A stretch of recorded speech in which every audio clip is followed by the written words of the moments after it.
సురేఖ పైన అనేక దాడులు జరుగుతూనే ఉన్నాయి. కానీ ఏ ఒక్క బీసీ బిడ్డలు కూడా దాన్ని ఖండించడం లేదు, ఆమెకు సపోర్ట్గా నిలబడడం లేదు.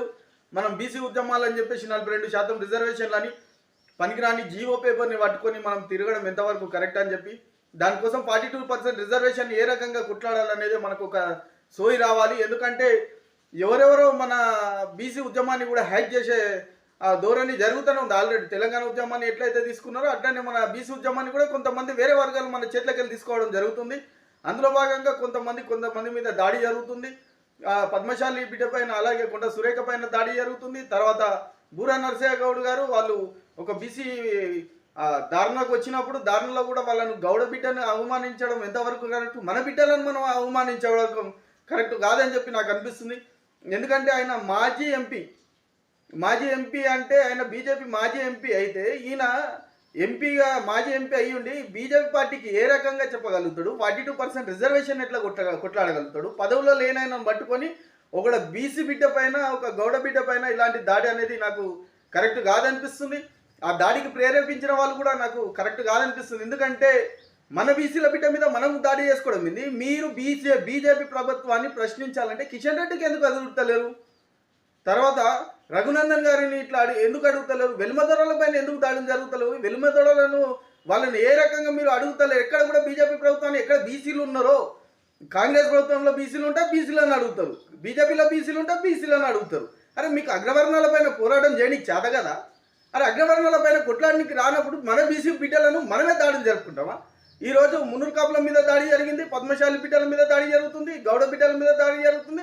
రేపు యాదవులను ఆ ముద్రాజుల పైన కూడా దాడి జరుగుతుంది. స్టార్ట్ అయిపోయింది, ఇంకా స్టార్ట్ కాలేదని ఎవరు కూడా అనుకోకండి. ఏదో కులం పైన దాడి జరుగుతుంది, మమ్మల్ని కాదులే, మా కులానికి కాదులే, మేము బీసీలలో ఉన్నాం, మమ్మల్ని అంటలేరులే అనక అనుకోకండి.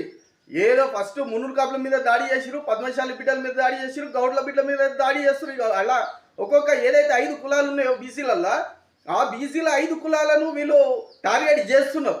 ఒక వర్గం అనేది టార్గెట్ చేస్తుంది. అగ్రవర్ణాలతో పాటు అనేక వర్గాలు కూడా బీసీలను ముఖ్యమంత్రి స్థాయికి రానియకుండా బీసీల ఉద్యమం బీసీలు చేస్తారు. అరే బీసీలలో మనం ఉద్యమం చేసేంత దమ్ముండి తెలంగాణ ఉద్యమాన్ని తీసుకొచ్చినాం. ఈరోజు ఇంత పెద్ద ఉద్యమాన్ని చేసి తెలంగాణలో ఆసియా ఖండంలో అతిపెద్ద ఉద్యమం తెలంగాణ ఉద్యమం చేసి మనం సాధించుకున్న ఉద్యమంలో బీసీలే ప్రధాన పాత్ర. ఈరోజు బీసీ ఉద్యమంలో ఎక్కడ పోతున్నారు వీళ్ళంతా? ఈరోజు ఒక కులం పైన దాడి జరుగుతుంది, ఒక వర్గం పైన దాడి జరుగుతుంది, ఒక బీసీ బిడ్డల పైన దాడి జరుగుతుంది.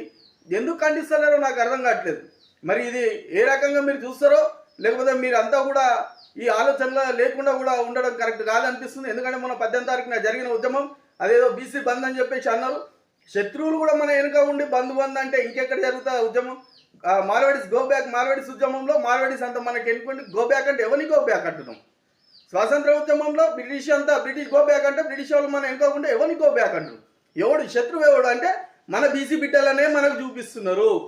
ఓ బండి సంజయ్ని చూపిస్తారు, ఒక ఈటల రాజేందర్ని చూపిస్తారు, లేకపోతే బుర్రా నరసయ్య గౌడ్ గారిని చూపిస్తారు, లేకపోతే కాంగ్రెస్ పార్టీలో ఉన్న పొన్నం ప్రభాకర్ గారిని చూపిస్తారు, లేకపోతే కాంగ్రెస్ పార్టీలో ఉన్న కొంతమంది బీసీ వర్గాలు వాకిశ్రీ అని వీళ్ళను టార్గెట్ చేస్తారు. అంటే బీసీ బిడ్డలనైనా టార్గెట్ చేస్తారు. అగ్రవర్ణాల బిడ్డలపైన టార్గెట్ చేయడం మీకు రాదా? మీకు మాట్లాడడానికి చేత కాదా? మరి ఇలా కులాల పరంగా ఈరోజు మున్నూరు కాపులను కూడా అనేక విషయాలపైన వీళ్ళు బీసీలకి వెళ్ళి ఓసీలకి వెళ్ళి బీసీలకు వచ్చిరు అని చెప్తున్నారు. 1931లో బుజ్జం నరసింహులు గారు ఒక మున్నూరు కాపుల ఉద్యమం పెట్టేసి అక్కడ బీసీలు వెనుకబడిన తరగతుల కోసం ఒక సంక్షేమ సంఘం పెట్టి దానికి హైదరాబాద్లో మొట్టమొదటి బీసీ సంఘం 1954 అంటే 54 అంటే దాదాపు 46 + 25 దాదాపు 70 ఏళ్ళ చరిత్ర. 70 ఏళ్ళ కిందనే మున్నూరు కాపు బిడ్డలే ఒక బీసీ ఉద్యమాన్ని పెట్టారు హైదరాబాద్లో. దానికి అధ్యక్షుడిగా ఉన్నారు. మళ్ళీ ఆయన పైన మీరు మీరు ఓసీలోకి వెళ్ళి వచ్చారు, బీసీలకి వెళ్ళి అంటే 1970లో కొన్ని వర్గాలు కొంతమంది రెడ్డిలు అడుగుతున్నారు. ఆ రెడ్డి కూడా తలాతోకలు లేని రెడ్డిలు వీళ్ళు నెల్లూరు నవాబుల దగ్గర రాయలసీమలోకి వెళ్ళి వాడిపోయి వచ్చి ఇక్కడ బతకడానికి వచ్చిన వీళ్ళు రెడ్డిలు ఈరోజు మన పైన దాడి చేస్తారు. తెలంగాణలో మూలవాసులం మనం. ఈరోజు బీసీ బిడ్డలం, మున్నూరు కాపు బిడ్డల పైన ఈరోజు రెడ్డి వర్గాలు దాడి చేస్తుంది. ఏంది 71లో మీరు కుంజాల శివశంకర్ తీసుకొచ్చారు. అరే 71లో తీసుకొచ్చినప్పుడు కాకకాలేకర్ కమిషన్, మండల కమిషన్ జరిగినప్పుడు మండల కమిషన్ జరుగుతున్న విషయంలోనే కదా తీసుకొచ్చింది.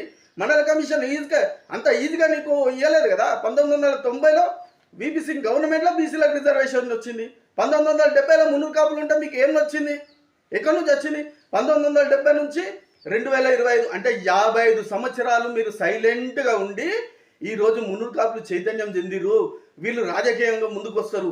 55 సంవత్సరాలను పీకింది ఏం లేదు వీళ్ళు. కానీ ఇప్పుడు ఎప్పుడైతే మునురు కాపులు బీసీ ఉద్యమాన్ని పట్టుకొని ముందడుకు వస్తున్న టైంలో 55 ఏళ్ల తర్వాత వీళ్ళకి మెలుక వచ్చి వీళ్ళు ఓసీలు, వీళ్ళు రెడ్ల జాతికి చెందినోళ్ళు, వీళ్ళు అంటే అరే పిచ్చినా కొడుకులారా.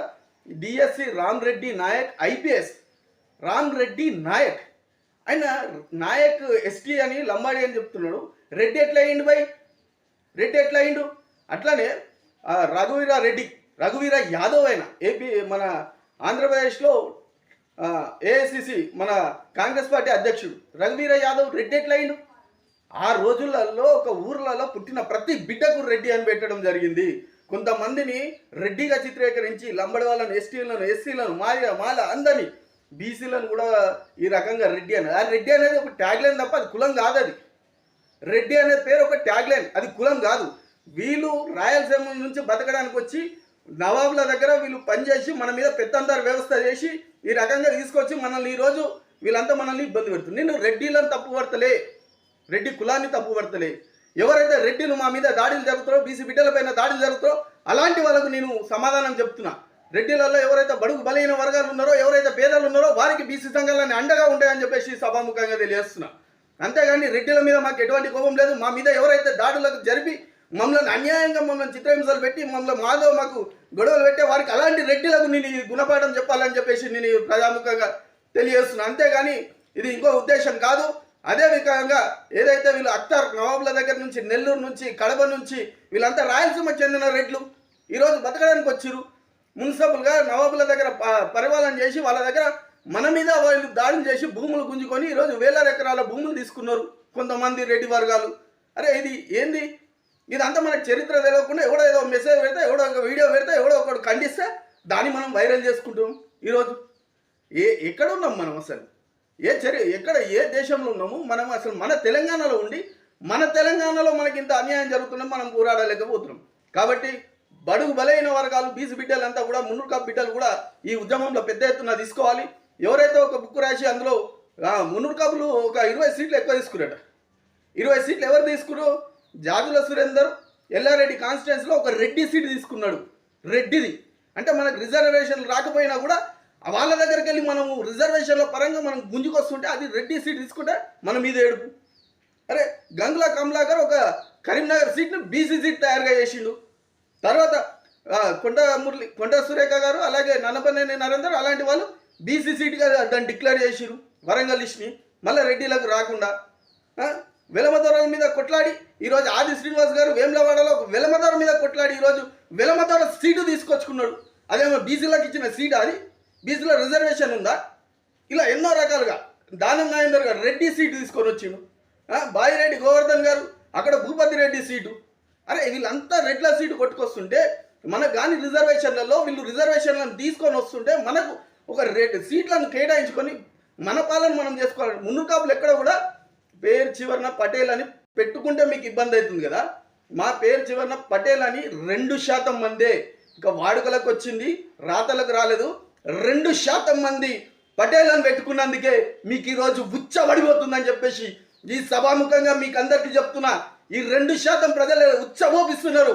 మీ మందం కనుక పటేల్ అని పేరు పెట్టుకుంటే మాత్రం మీ జీవితాలు, ఎవరైతే మా బలైన వర్గాలకు, బీసీ బిడ్డలకు, ఎవరైతే మాకు వ్యతిరేకంగా వస్తున్న బిడ్డలకు మేము చెప్తున్నాం కదా, 5% మంది పటేల్ అని పెట్టుకున్నా కూడా మీ పేరు